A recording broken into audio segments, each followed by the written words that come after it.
नमस्कार दोस्तों, स्वागत है आपका इस वीडियो में। आज हम पढ़ेंगे सांख्यिकी भाग 5। तो चलिए शुरू करते हैं।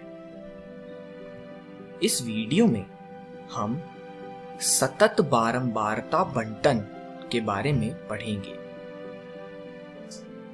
तो सबसे पहले यह जानना आवश्यक है कि सतत बारंबारता बंटन आखिर है क्या। इसका मतलब है कॉन्टिन्यूअस फ्रीक्वेंसी डिस्ट्रीब्यूशन। दोस्तों, सतत बारंबारता बंटन वह श्रृंखला होती है जिसमें आंकड़ों को विभिन्न बिना अंतर वाले वर्गों में वर्गीकृत किया जाता है और उनकी क्रमशः बारंबारता लिखी जाती है। यानी यह एक ऐसी सीरीज है जहां आंकड़ों को अलग अलग क्लास इंटरवल्स में बिना अंतर के बांटा जाता है और तत्पश्चात उनकी फ्रीक्वेंसीज यानी बारंबारता उनके संगत लिखी जाती है। उदाहरण के लिए 100 छात्रों द्वारा प्राप्तांकों यानी प्राप्त अंकों को सतत बारंबारता बंटन में निम्नलिखित प्रकार से व्यक्त किया गया है। तो यहाँ पहली रो है प्राप्तांकों की, यानी छात्रों द्वारा प्राप्त अंक। तो दोस्तों, वे कुछ इस प्रकार हैं कि 0 से 10, 10 से 20, 20 से 30, 30 से 40, 40 से 50 तथा 50 से 60। और दूसरी रो है छात्रों की संख्या। अब ये सारणी आपको यह बता रही है कि 12 छात्रों के 0 से 10 के बीच में अंक आए हैं। उसी प्रकार 18 छात्रों के 10 से 20 इत्यादि अंक आए हैं और केवल 6 छात्र हैं जिनके 50 से 60 के बीच में अंक आए हैं। चलिए अब पढ़ते हैं कि माध्य के सापेक्ष माध्य विचलन हम सतत बारंबारता बंटन में किस प्रकार बनाते हैं। एक सतत बारंबारता बंटन के माध्य की गणना के समय हमने यह माना था कि प्रत्येक वर्ग की बारंबारता उसके मध्य बिंदु पर केंद्रित होती है। बहुत ध्यान दीजिएगा, यहां भी हम प्रत्येक वर्ग का मध्य बिंदु लिखते हैं और असतत बारंबारता बंटन की तरह माध्य विचलन ज्ञात करते हैं। यानी विधि बिल्कुल सेम है। तो चलिए एक उदाहरण के माध्यम से समझते हैं। निम्नलिखित आंकड़ों के लिए माध्य के सापेक्ष माध्य विचलन ज्ञात करना है। लेकिन अब ध्यान रहे, यहाँ सतत बारंबारता बंटन है, यानी कॉन्टिन्यूअस फ्रीक्वेंसी डिस्ट्रीब्यूशन। तो हमें सारणी जो दी गई है वो वही है जो मैंने पहले ली थी, यानी प्राप्तांक और छात्रों की संख्या। चलिए इसका हल देख लेते हैं। तो दोस्तों, सबसे पहले तो हम सारणी बना लेते हैं। तो सबसे पहला कॉलम होगा प्राप्तांकों का, 10 से 20, 20 से 30, 30 से 40, 40 से 50, 50 से 60, 60 से 70 और 70 से 80।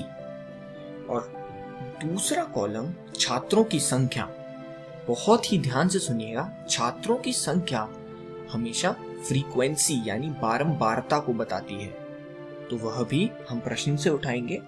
बस अंत में जैसा हमने पिछली वीडियो में करा था, फ्रीक्वेंसीज का योग कर देंगे जो कि 40 के बराबर आएगा। और आपको यह पता है क्योंकि हमें ऐसा सूत्र में लगाना होता है।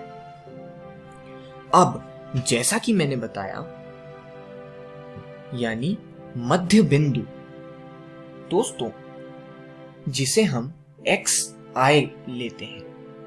आप याद रखिए, आंकड़े दो संख्याओं के बीच में दिए गए हैं, तो एकल संख्या प्राप्त करने के लिए हम हमेशा मध्य बिंदु ही लेंगे। तो यहाँ 10 से 20 के बीच का मध्य बिंदु है 15, 20 से 30 का 25, 30 से 40 का 35 उसी प्रकार सारे मध्य बिंदु हमें लिखे गए हैं। चौथा कॉलम FI/XI, तो सारी बारंबारताओं को क्रमशः उनके मध्य बिंदु यानी XI से गुणा कर देंगे और अंत में इस पूरे कॉलम का योग लिखेंगे जो कि 1800 के बराबर आएगा। चौथा कॉलम हम बनाएंगे modulus of XI minus X बार, यानी मध्य बिंदु वाले आंकड़े को हम प्राप्तांकों के यानी मध्य बिंदु वाले आंकड़े हम उनके माध्य से घटाकर उनका मॉड्यूलस लेकर यह कॉलम बनाएंगे जो कि 30, 20, 10, 0, 10, 20 और 30 होगा। और आखिरी कॉलम यानी FI into modulus of XI minus X बार, जो कि दूसरे कॉलम तथा पांचवें कॉलम के सभी आंकड़ों को क्रमशः गुणा करके होगा। तो आंकड़े हम लिख लेंगे और अंत में इन सभी का योग करके लिख देंगे जो कि 400 आएगा। तो अब कैपिटल N हमें पता है बारंबारताओं का योग होगा, तो 1 से लेकर 7 तक, क्योंकि 7 आंकड़े दिए गए हैं जो कि हुआ 40। फिर सबमिशन I 1 से लेकर 7 तक FI/XI जो कि हमने सारणी में 1800 निकाला था, तथा सबमिशन I 1 से लेकर 7 तक FI modulus of XI minus X बार जो कि सारणी में ही 400 के बराबर आया था। तो दोस्तों X बार यानी माध्य बराबर होगा 1/n सबमिशन I 1 से लेकर 7 तक FI/XI। तो हमें सबकी वैल्यूज पता है, बस माध्य ज्ञात कर लेते हैं, यानी 1800 भाग 40 जो कि 45 आएगा। और मीन डिविएशन अबाउट मीन बराबर 1/n सबमिशन I 1 से लेकर 7 तक FI/XI माइनस X बार का मॉड्यूलस जो कि हमें 10 के बराबर प्राप्त होगा। अब पढ़ते हैं माध्य के सापेक्ष माध्य विचलन ज्ञात करने की लघु विधि। दोस्तों जैसा कि आप यहाँ देख रहे हैं, काफी सारी कैलकुलेशंस हैं और काफी लंबा तरीका सिद्ध हो रहा है।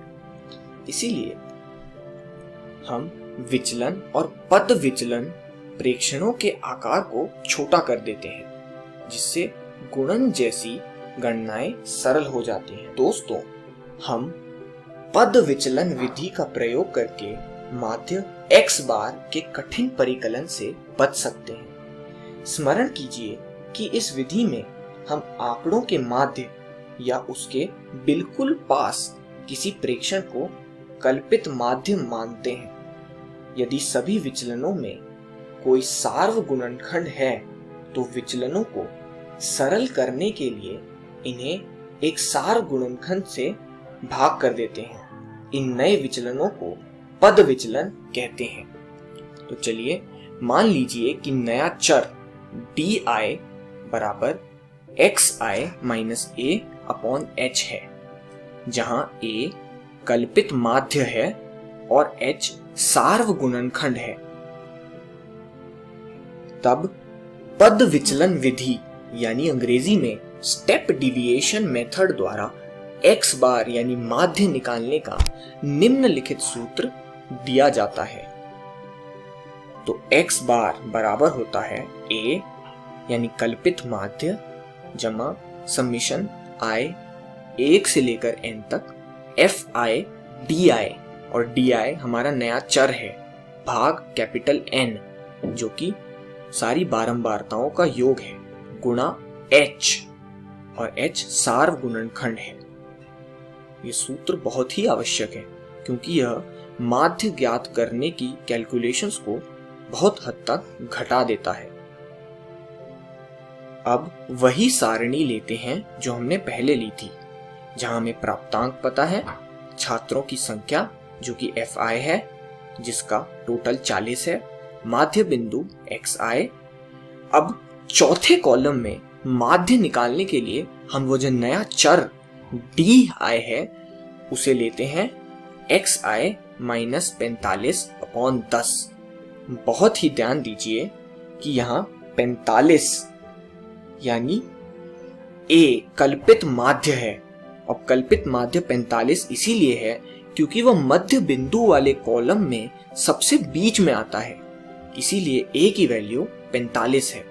और सार्व गुणनखंड यानी h 10 के बराबर है क्योंकि क्लास विड्थ 10 से 20, 20 से 30, 30 से 40 उन सब में 10 का गैप है। तो अतः चौथा कॉलम डी आई बराबर एक्स आई माइनस 45/10। अब पांचवा कॉलम फ्रीक्वेंसीज को डी आई से मल्टीप्लाई कर दीजिए और अंत में उनका योग लिख लीजिए। अब पांचवा कॉलम एक्स आई माइनस एक्स बार, सारे आंकड़ों को उनके माध्य से घटा दीजिए और आखिरी कॉलम सारी फ्रीक्वेंसीज को एक्स आई माइनस एक्स बार के मॉड्यूलस से गुणा कर दीजिए, जिसका टोटल 400 आ जाता है। अब दोस्तों माध्य हमें पता है, जिसका सूत्र आपकी स्क्रीन पर है। अब यहाँ a की वैल्यू 45 प्लस FIDI की वैल्यू हमने सारणी से 0 निकाली थी।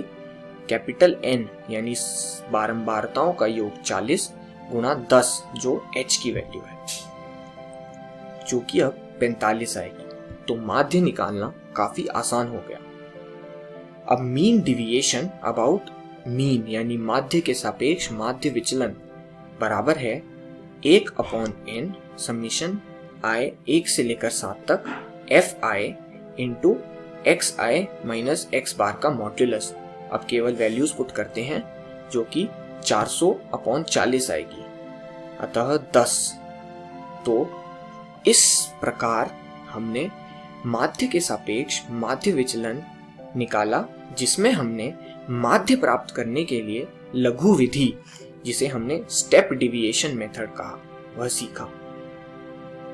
और एक और बात याद रखिए कि पद विचलन विधि का उपयोग x बार ज्ञात करने के लिए किया जाता है। शेष प्रक्रिया वैसी ही है जैसा हम पहले से पढ़ते आए हैं। इस वीडियो में हमने सीखा सतत बारंबारता बंटन और माध्य निकालने की लघु विधि। अगली वीडियो में हम माध्यिका के सापेक्ष माध्य विचलन पढ़ेंगे, माध्य विचलन की परिसीमाएं, प्रसरण तथा मानक विचलन पढ़ेंगे। धन्यवाद दोस्तों।